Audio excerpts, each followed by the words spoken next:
Nah, setelah 3 kali kita selesai, kita masuk ke 4 kali, itu juga belum ada apa-apa.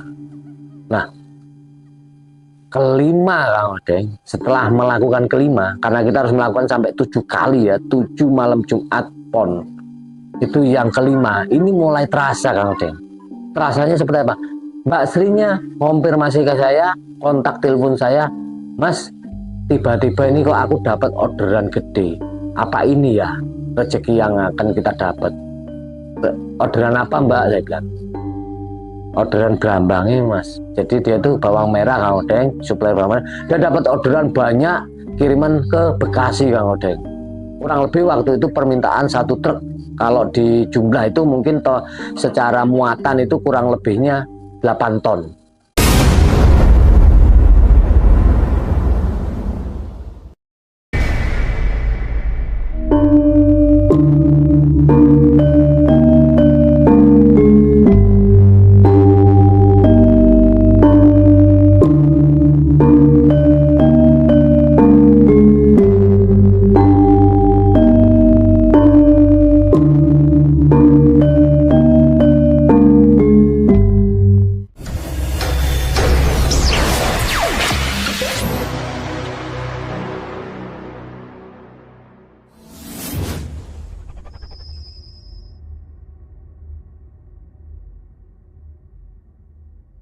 Sobat Ekspedisi Kang Odeng, pada kesempatan kali ini kita ditemani oleh seorang narasumber yang gak asing sama kita sobat, yaitu saudara kita Mas Bejo.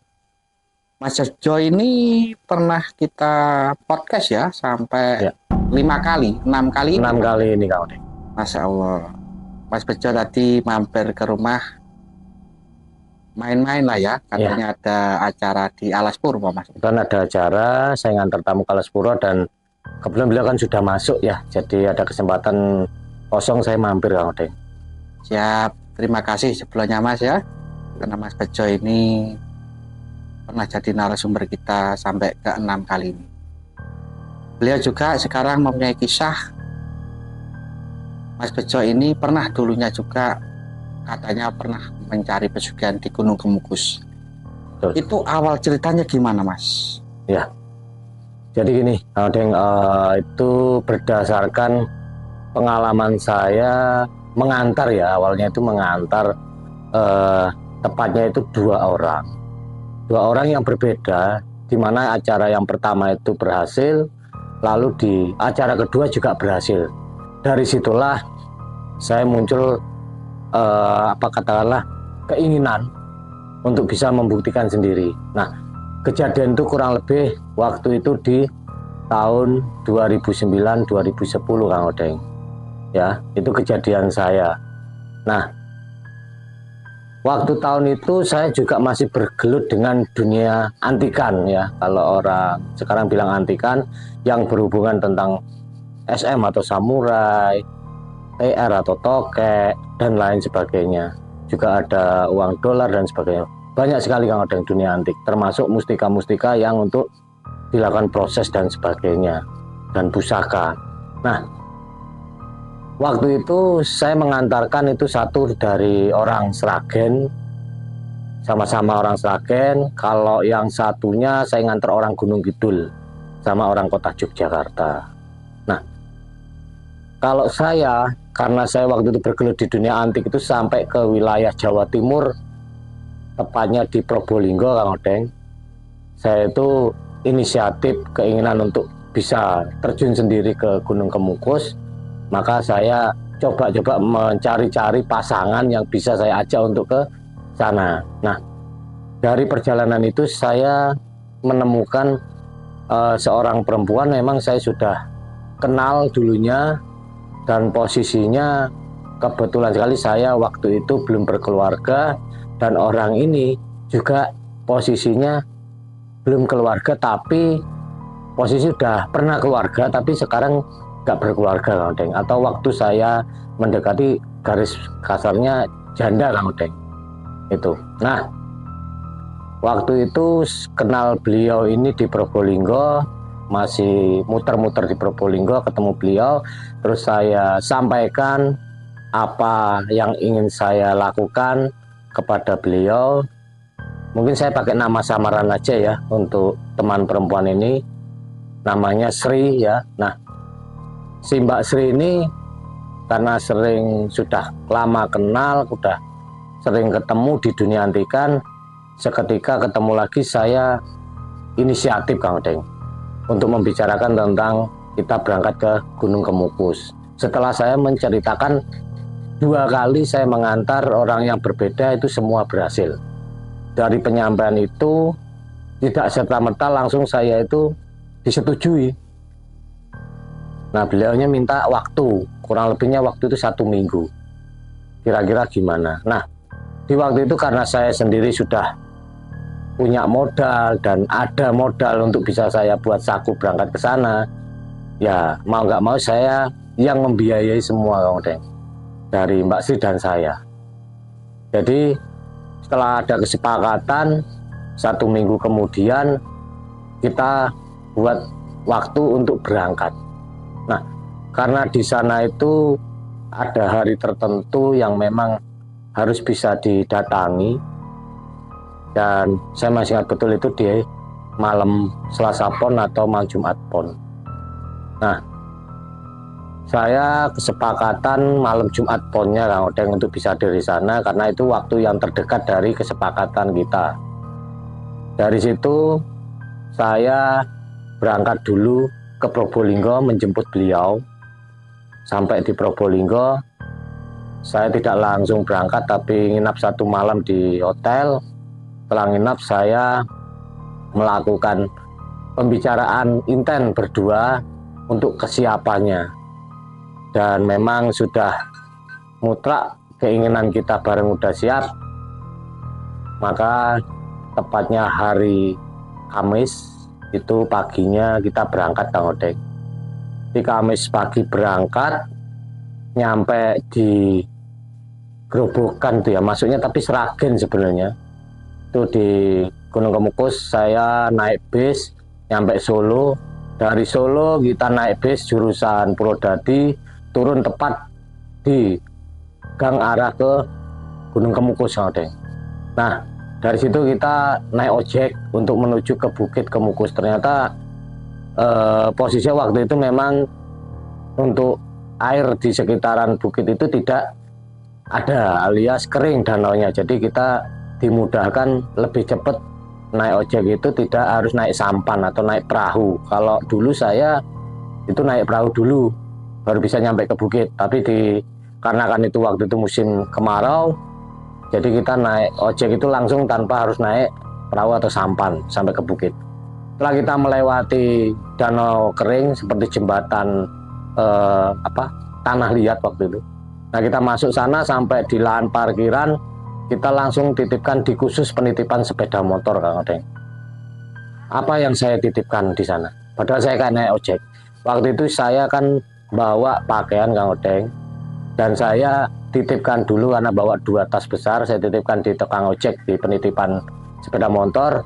Saya nyari dulu penginapan Kang Odeng, karena memang di Bukit Kemukus itu di sana sudah ada beberapa penginapan yang mungkin cuman lapak-lapak kamar yang bisa kita sewa berdua.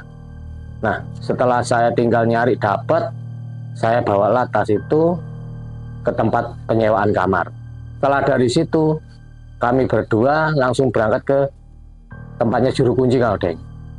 Nah, sama beliau dikasih arahan nanti seperti ini. Nah, kebetulan itu kan saya barengannya ada beberapa orang Kang Odeng, jadi tidak berdua karena bertepatan malam Jumatnya. Dari situ kita disuruh menyiapkan dari satu mulai beli kembang, sesaji, juga menyiapkan untuk pembelian minyak, termasuk juga beberapa dupa.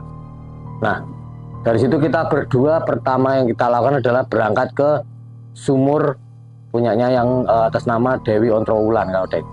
Itu saya ke sana dulu, dan sumur itu memang yang saya bikin heran selama saya nganter pun sampai saya datang pun itu tidak kering total.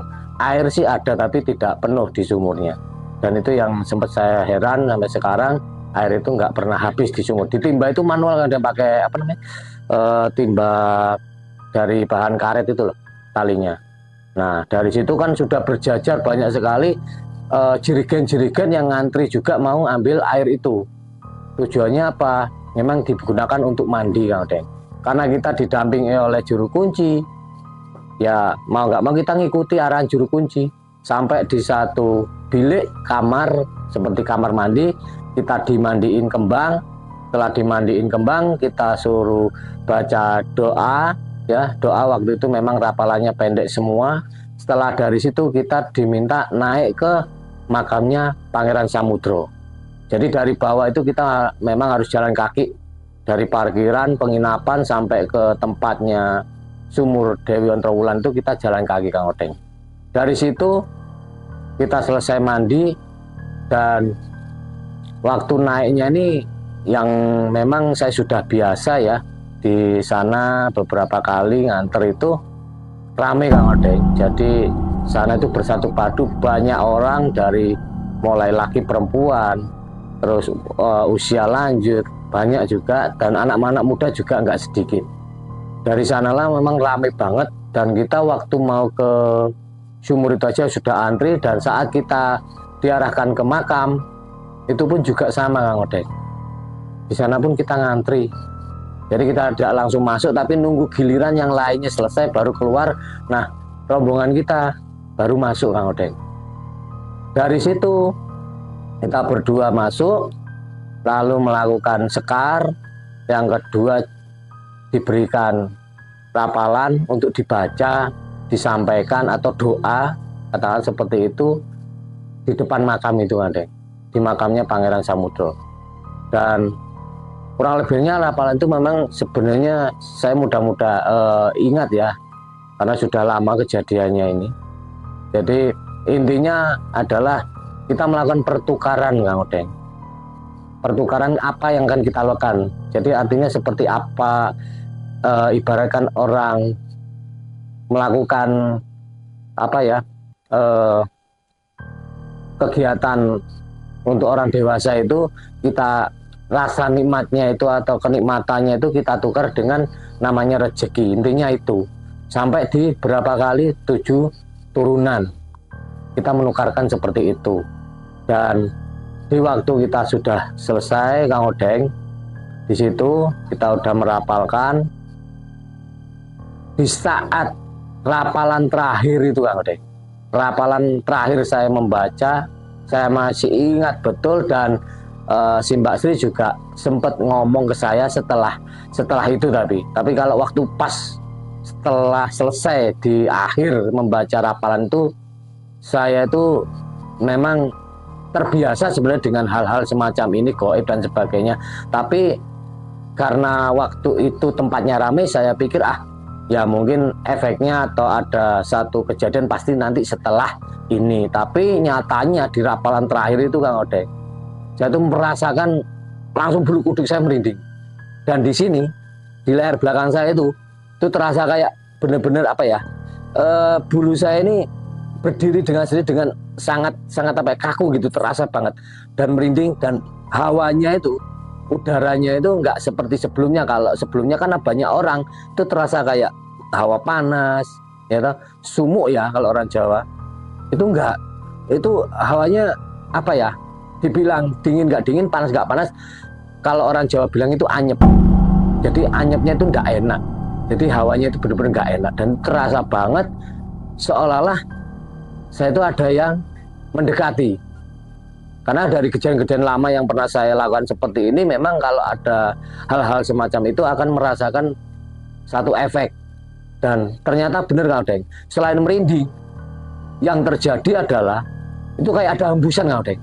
Dan hembusan itu bukan dari depan, tapi dari samping kanan. Yang itu yang bikin saya anehnya. Nggak ada angin, nggak ada hujan, katakan itu, di ruangan tertutup, kok tiba-tiba ada hembusan angin yang benar-benar halus gitu, terasa banget kayak sepoi-sepoi, dan itu langsung nabrak ke telinga saya secara bareng-bareng, kanan kiri.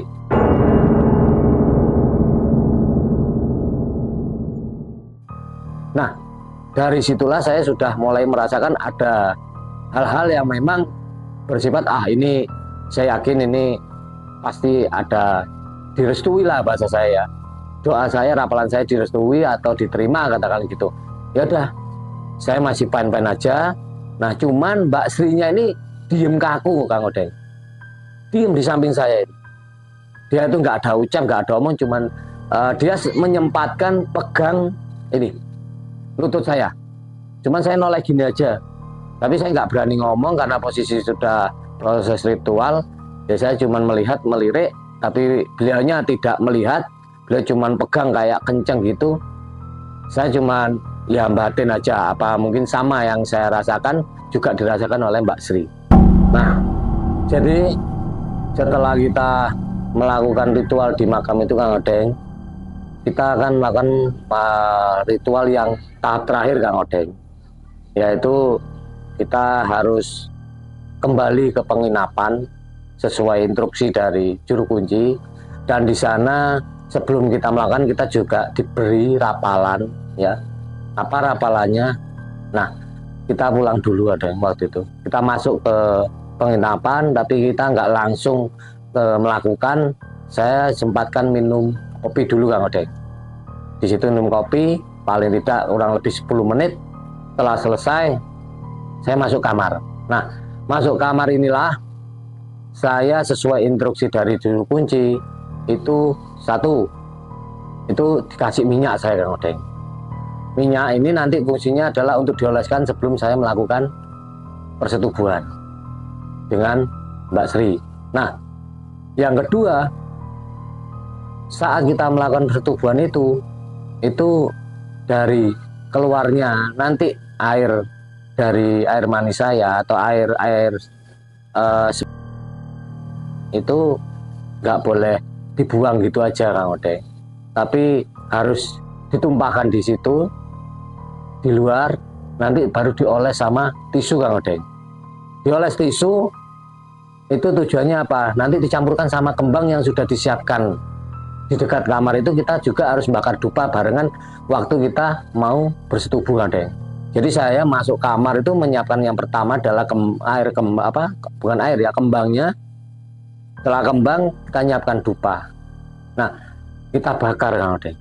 Kita bakar, kita mulai ya melakukan pemanasan bahasanya ya. Saya tuh coba untuk ya namanya lagi perempuan Kang Odeng, dan kebetulan beliau ini kan posisinya janda, tapi janda dia sebenarnya punya pacar Kang Odeng. Jadi punya pasangan, nggak tahu itu pasangan nanti memang beliaunya mau serius atau enggak, saya nggak pernah tanya, tapi yang jelas dia punya pacar. Makanya saya ajak itu karena statusnya dia janda tapi punya pasangan, dan itu saya sendiri juga waktu itu sudah punya pacar juga, tapi saya nggak melakukan dengan pacar saya. Kenapa? Memang itu tidak sesuai dengan syarat pokoknya untuk ke situ gitu loh. Nah, kembali ke kamar, saya menyiapkan bunga itu sama saya dupa, saya siapkan, saya bakar. Nah, disinilah mulainya waktu selesai kita bakar dupa Kang Odeng, itu hawanya beda lagi Kang Odeng. Kalau tadi di atas itu sempat saya merasakan hawa dingin, nggak dingin, panas nggak panas. Jadi kalau orang Jawa itu anyep ya toh, nggak enak lah intinya, hawanya nggak enak dan ada merindingnya. Kalau yang di kamar ini beda Kang Odeng. Yang ada adalah ini ya, rasa saya kayak katakanlah nafsu birahi saya itu tiba-tiba muncak naik Kang Odeng. Muncak naik, benar-benar muncak. Karena apa? Saya sama Mbak Sri ini terus terang belum pernah melakukan itu walaupun saya sudah kenal lama. Tapi di saat itu berbeda Kang Odeng. Kok bisa di saat saya awal berangkat dari Probolinggo sampai lokasi itu sama Mbak Sri itu benar-benar berdampingan di atas bis, itu biasa aja Kang Odeng. Benar-benar biasa. Rasa untuk katakanlah ya pengen pegang atau meluk kata atau nyium itu nggak ada. Tapi di waktu di kamar itulah yang membuat saya berbeda sekali rasanya. Itu drastis, saya benar-benar merasakan dan ingat betul perbedaannya. Wah, saya tuh benar-benar antara saya ini percaya dan tidak, tapi saya itu benar-benar didorong rasa keinginan untuk benar-benar pengen cepat melakukan sama Mbak Sri ini. untuk benar-benar melakukan. Dan makanya waktu itu ya mohon maaf ya ini saya nggak bisa detail kalau yang ini saya ceritakan. Intinya waktu kita memulai pemanasan sampai benar-benar ke puncak Kang Odeng, itu saya sesuai instruksi, saya ingat betul itu tisu kan kita ambil Kang Odeng, kita ambil, saya kasih ke tisu, saya taruh di bunga itu, dan itu dibungkus lagi Kang Odeng. Nah saya kan selesai bungkus ini Kang Odeng, ibarat orang ini kan habis olahraga ya, udah capek keringetan, ini yang saya rasakan itu capek itu nggak ada, satu.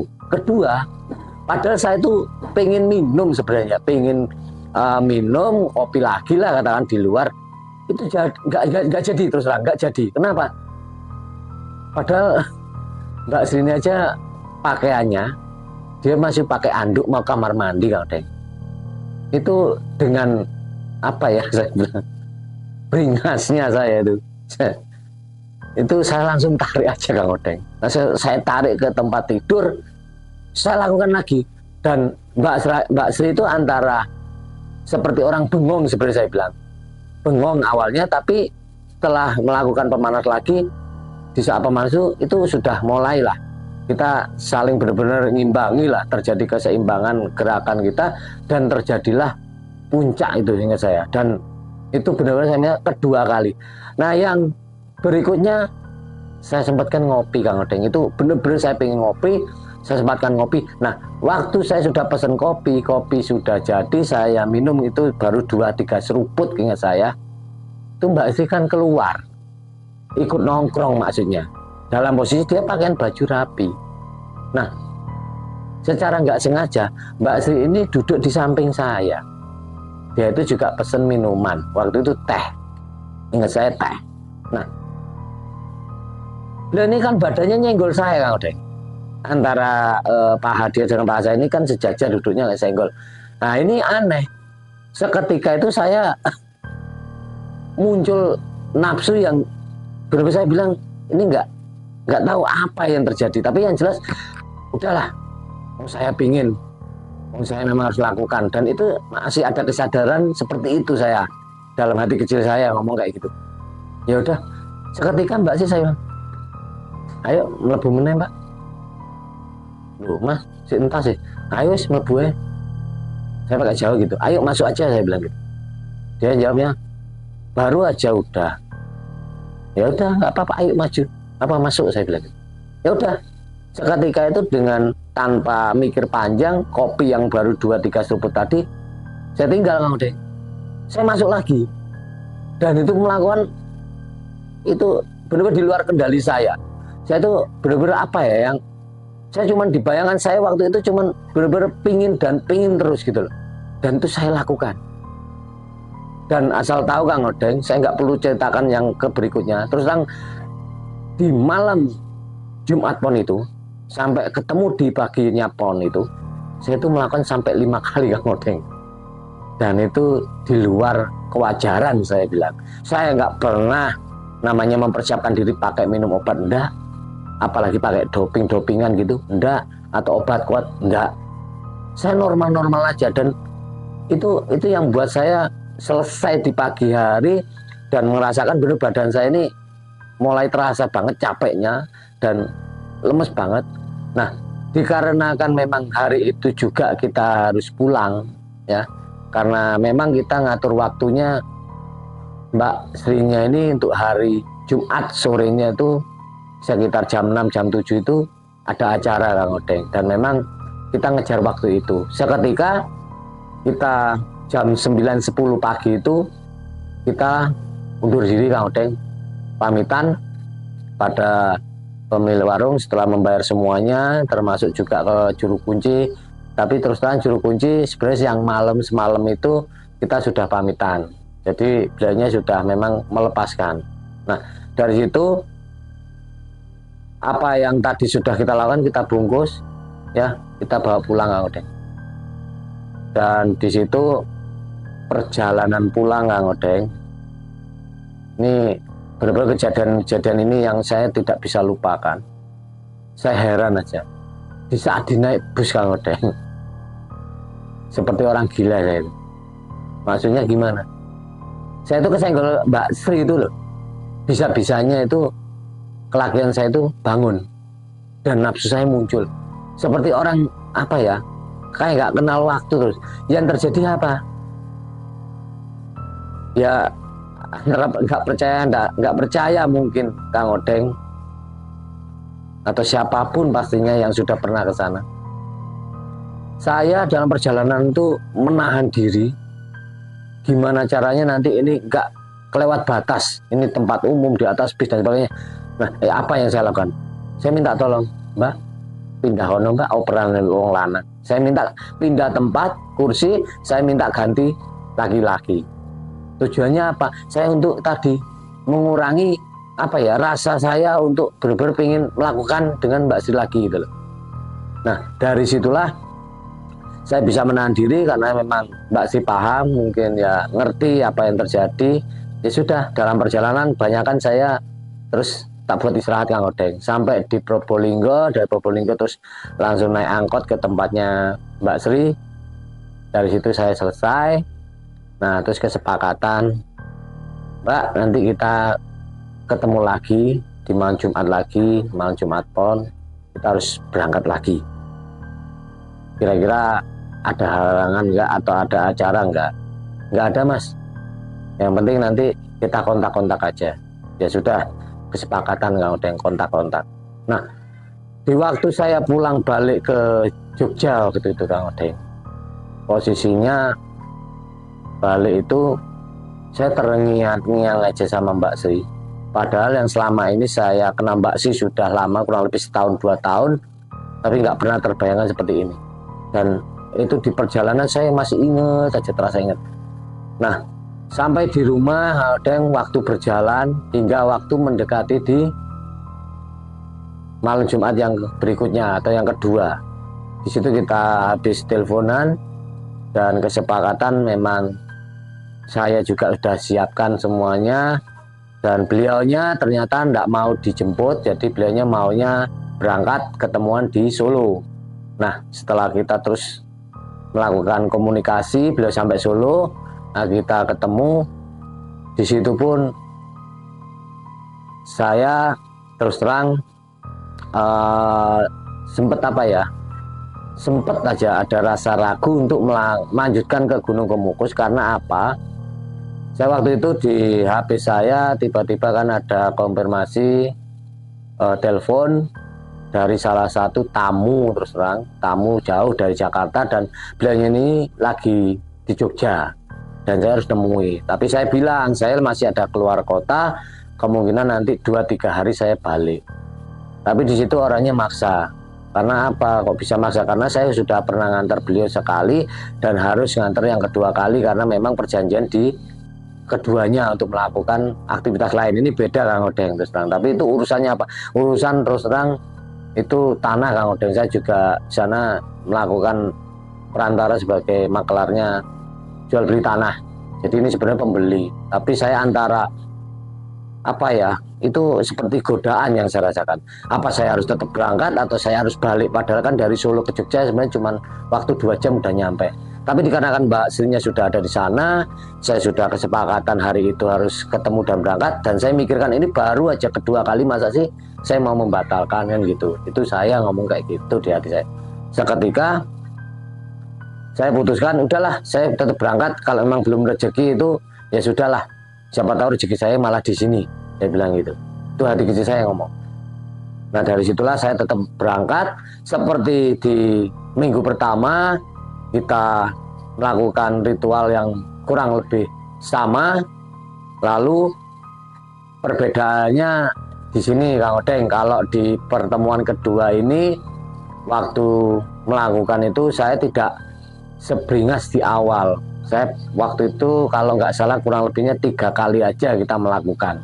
Dari situ kita pulang, waktu berjalan sampai yang ketiga itu tetap kita melakukan.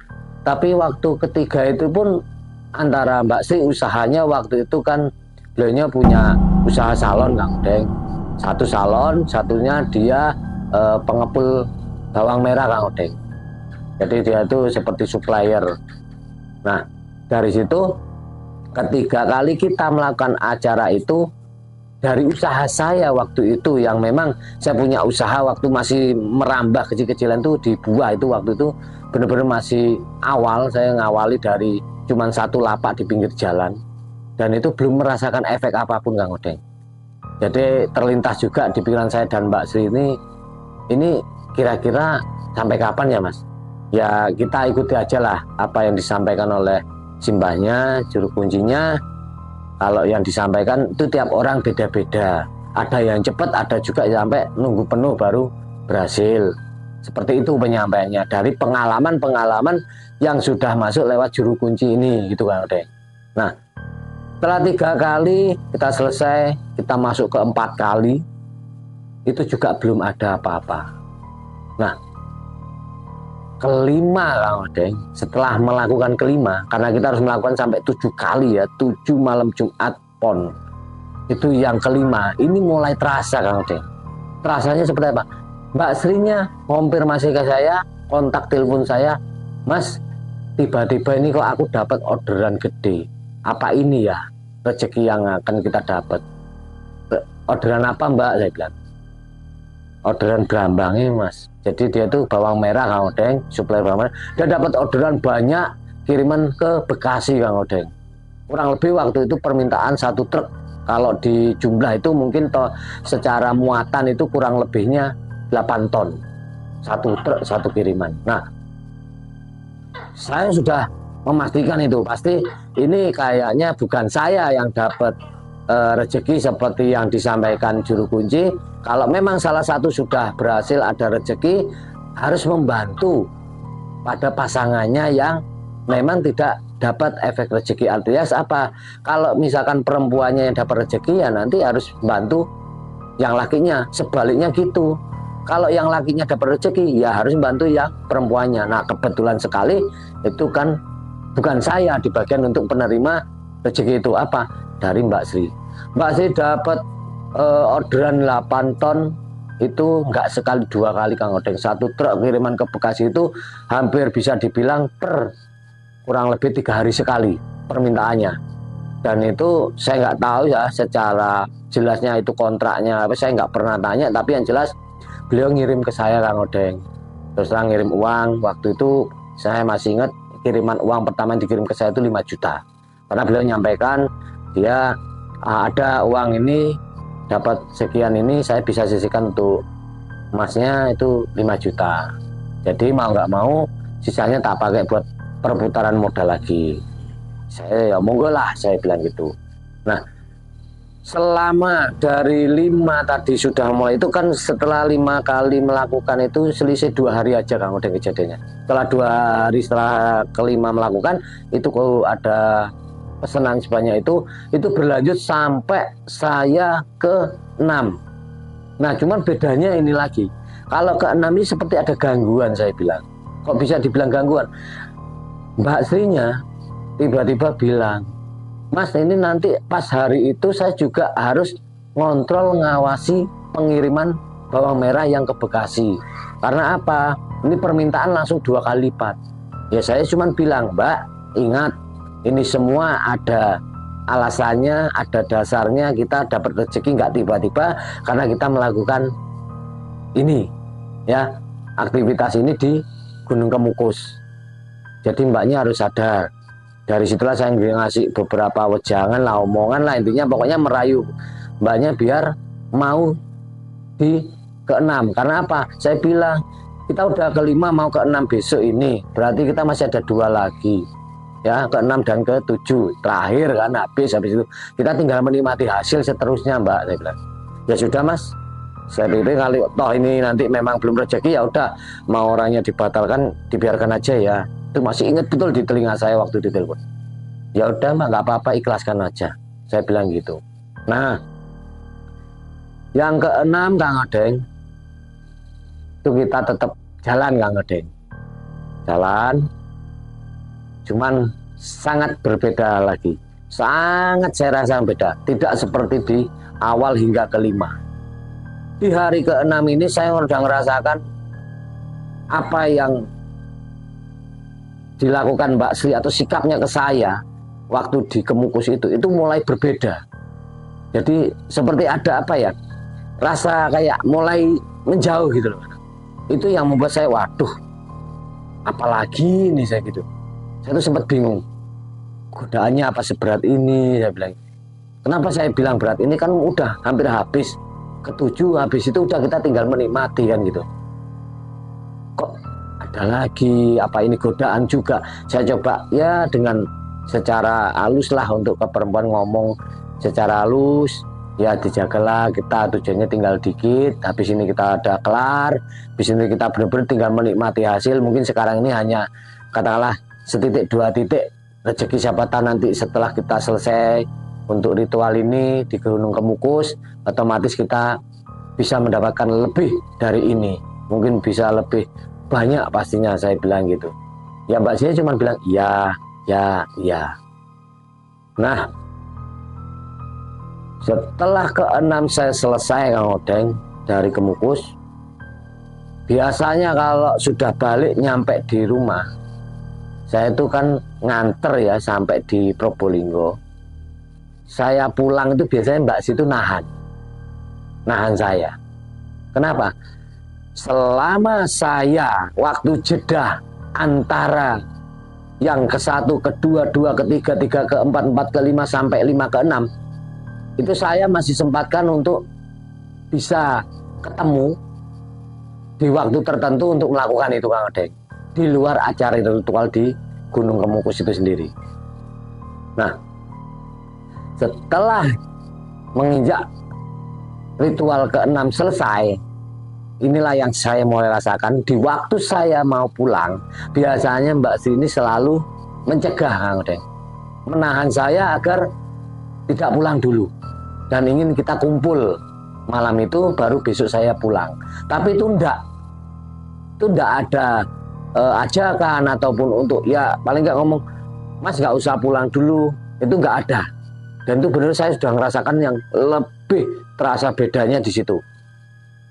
Setelah itu saya pulang Kang Odeng, kan kita menunggu yang malam terakhir untuk ritual malam Jumat Poknya.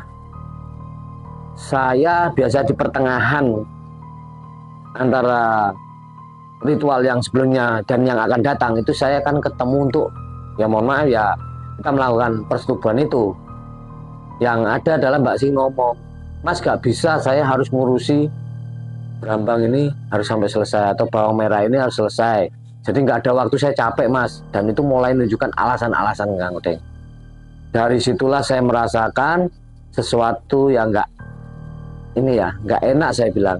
Karena apa? Ganjil. Yang awalnya sangat-sangat hepan aja, kita nikmati, enjoy aja, tiba-tiba ada perubahan sikap, ada perubahan ucapan, dan paling nggak perilakunya. Setiap saya telepon selalu nanti nggak diangkat, cuman dibalas pakai SMS. Dia SMS terus terang deh. Nah, setelah saya pastikan dia nggak mau untuk saya temui, saya memberanikan diri Kang Odeng, saya ke sana. Padahal apa Kang Odeng? Selama di hari ke-6 itu sampai mau hari ke-7 ritual itu dia tuh masih sempet ngirim saya. Kalau uang dia tetap ngirim saya Kang Odeng, tidak ada kurangnya, malah lebih dari angka yang pertama. Kadang-kalanya itu yang masih saya ingat itu di jeda antara 5 ke 6 itu sempat dia ngirim saya itu di minggu kedua, ingat saya itu bisa kirim sampai 12 juta waktu itu. Dan saya merasakan peningkatan itu. Nah, karena saya ngerasa dia ini sudah tidak sesuai harapan saya, tidak mau komunikasi yang intens seperti kemarin, telepon enak, saya memberanikan diri Kang Odeng untuk ke sana dengan secara diam-diam. Tujuan saya apa? Mau ngecek ini apa yang sebenarnya terjadi dan ada apa dengan Mbak Sri. Setelah saya ke sana, saya ingin ambil penginapan dulu, dan waktu itu saya juga melakukan komunikasi dengan orang ojek untuk saya sewa motor plus orangnya untuk nganter saya bila mana nanti saya butuh ke sana kemari. Nah, yaitu tujuan saya apa? Untuk ngikutin Mbak Sri. Yang terjadi Kang Odeng, waktu itu saya seperti orang apa ya, dibilang penagih utang, saya ya bukan nagih utang. Saya benar-benar nunggu di seberang jalan, karena rumahnya bersatu dengan salon. Di seberang jalan, kalau gudangnya ada di daerah arah Pantura, itu gudangnya. Dari situ saya lihat beliau ini keluar, saya ikutin, asal aja saya ikutin sampai di gudang. Dia ya biasa aja, nggak kemana-mana. Di hari pertama itu saya ikuti, nggak ada kegiatan apa, cuman saya sempat curiga aja dengan telepon. Kenapa? Saya waktu itu melihat Mbak Situ teleponnya panjang sekali, lama gitu. Saya coba berani untuk telepon balik, ternyata nggak diangkat. Selalu alasan sibuk, padahal saya tahu sendiri dia posisi di salon. Dari situlah saya tetap bertahan sampai hari kedua mengintai Mbak Sri ini. Di hari kedua ini, Kang Odeng, saya mendapat jawaban. Beliaunya ini tiba-tiba ada yang jemput pakai motor. Setelah dijemput itu, saya pikir kan ini mungkin relasi atau mungkin katakan mitranya atau mungkin saudaranya. Saya pikirnya gitulah ya. Ternyata apa, Kang Odeng? Kaget saya, Kang Odeng. Dia itu masuk ke kamar hotel. Dari kamar hotel itu saya udahlah. Ini kalau memang belum rezeki saya, ya sudah, saya nggak mau memaksakan diri. Tapi kalau saya mau rame di situ, saya nggak tahu. Di situ rawan sekali tempatnya, saya tahu sekali gitu. Nah, dari situ saya buntuti. Setelah dia keluar dari hotel, saya udah nggak ngikutin lagi.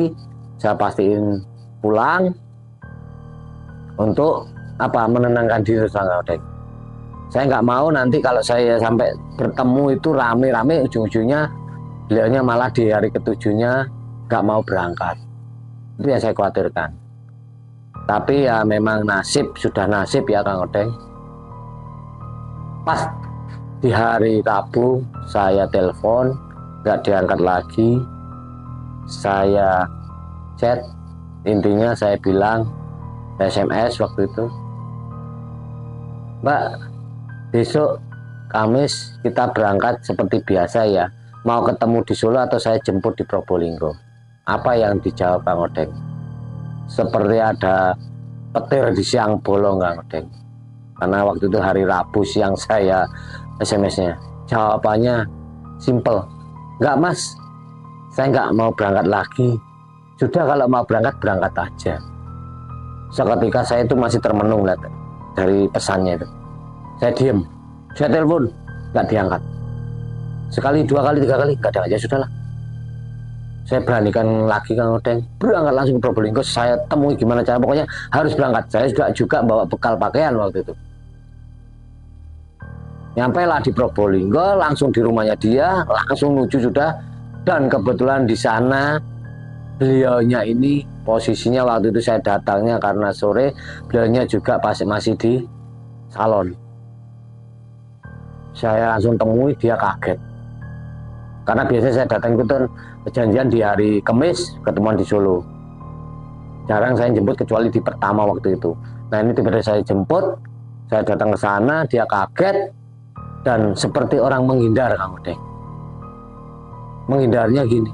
Waktu saya temui di ruang tamu itu, dia ngomong, "Oh Mas, pulang aja. Saya ini habis ini mau berangkat, ada acara. Saya nggak bisa nemui sampean." Loh, kok aneh? Sampean ini inget loh, kita itu ada agenda loh besok loh, hari Kamis loh. Kita harus berangkat loh besok pagi. Kita nyampe sana harus benar-benar selesai loh. Ini yang terakhir. Enggak, Mas, sudah, saya enggak ke sana. Loh, maksudnya sampean apa? Perjanjian awal kita apa? Komitmennya di mana? Kita tujuannya apa di awal? Untuk apa? Siapa yang nikmati? Loh, masa kan udah tak kasih juga. Nggak pernah tak ini toh, tak kurangi toh. Tanpa diminta saya kasih lebih. Ya iya Mbak, tapi kan kita tujuannya sampai 7 kali. Tapi saya cuma mengingatkan aja lah Mbak ya. Kita sudah capek-capek, mungkin kalau materi sudah kembali ya modal saya. Tapi kalau dari sisi materi penuh mungkin dari Mbaknya dapat banyak. Saya terus terang usaha saya tetap biasa aja. Makin sepi iya waktu itu. Saya bilang gitu. Dia tetap dengan apa ya, egonya saya bilang ya. Dia ngomong, udah Mas, udah aja lah. Saya udah cukup kok, silakanlah, silakan pulang aja. Nah dari situ Kang Odeng, saya tuh ngerasakan aduh sakit hati. Kenapa? Tidak berhenti cuman di situ Kang Odeng. Yang ada apa? Dia itu ngomongnya udah nggak enak, nyaci maki saya malah. Masnya ini nggak tahu terima kasih, nggak ada syukurnya. Saya udah bantu kok. Loh Mbak, bukan masalah bantunya. Sampean bantu memang sudah kewajiban karena mbaknya yang sudah jalan. Tapi dalam posisi ini kita harus sampai selesai. Ini kurang 1 kali loh Mbak, tinggal besok tok loh. Udahlah saya nggak butuh, udah berangkat aja. Saya udah nggak butuh, saya udah cukup. Dari situlah Kang Odeng sampai di satu titik dia benar-benar ngusir saya Kang Odeng. Dia sempat ngancam, udah Mas kalau Masnya nggak pergi sekarang juga, saya akan teriak maling. Wah langsung saya kata, ya udah Mbak, udah cukup, udahlah, saya terima apa yang jenengan ucapkan. Intinya saya sampaikan pesan terakhir buat jenengan Mbak, saya bilang itu. Kalau ada apa-apa jangan cari saya.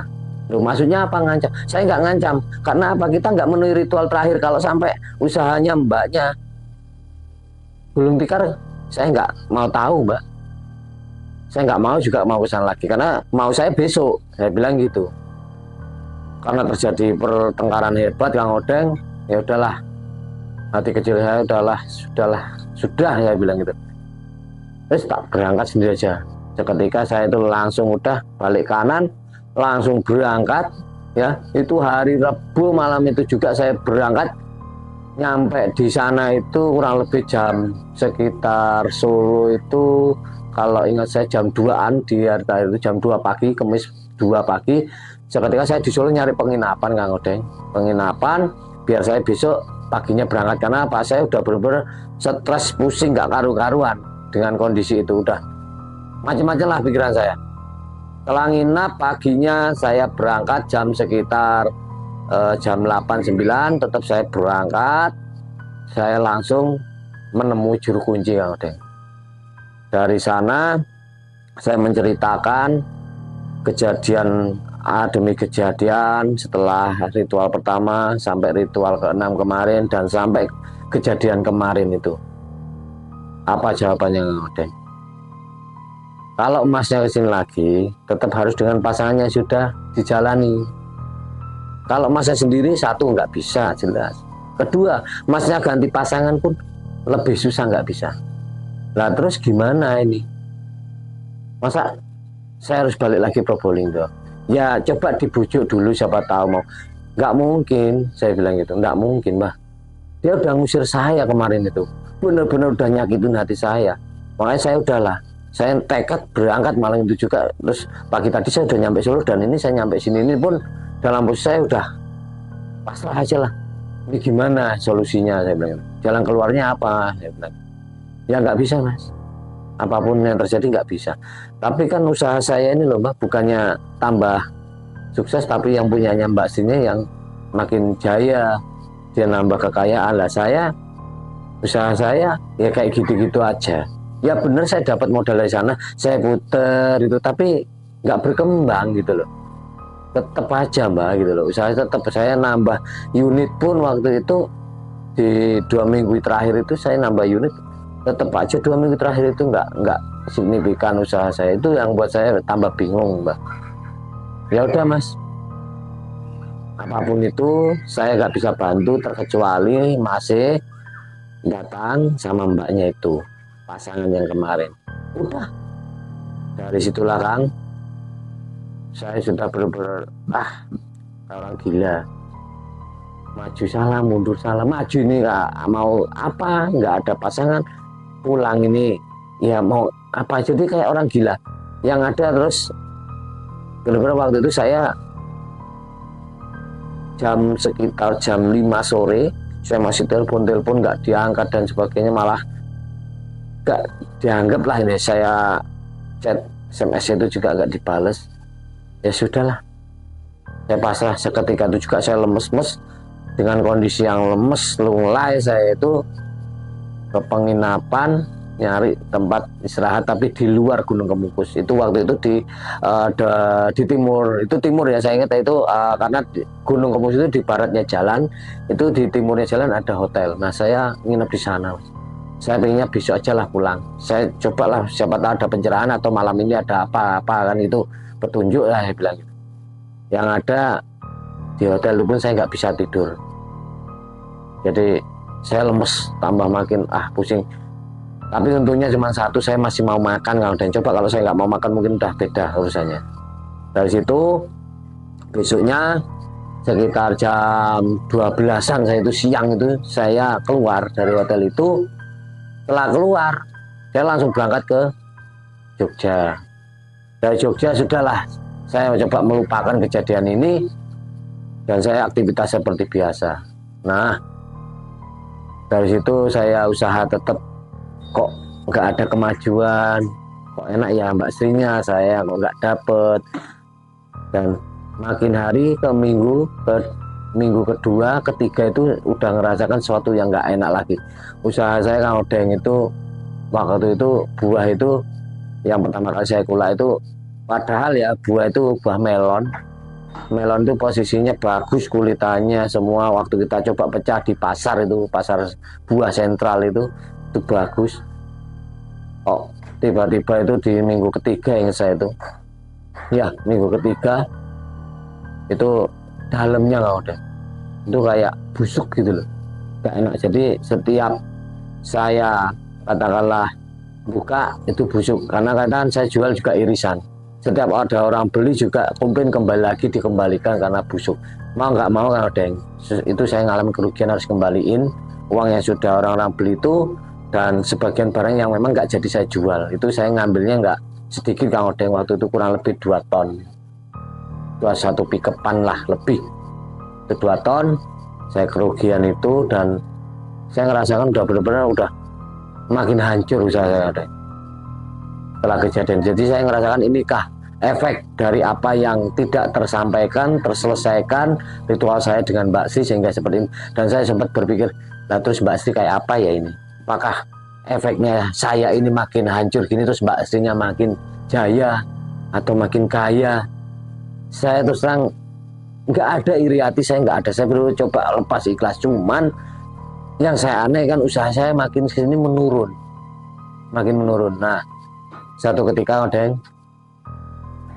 saya dapat kabar dari teman saya sesama mediator dari waktu itu adalah Uang Bung Karno yang ada di Probolinggo, dan dia sempat tahu kalau saya sama Mbak Sri juga sempat kita komunikasi, dunianya antikan juga.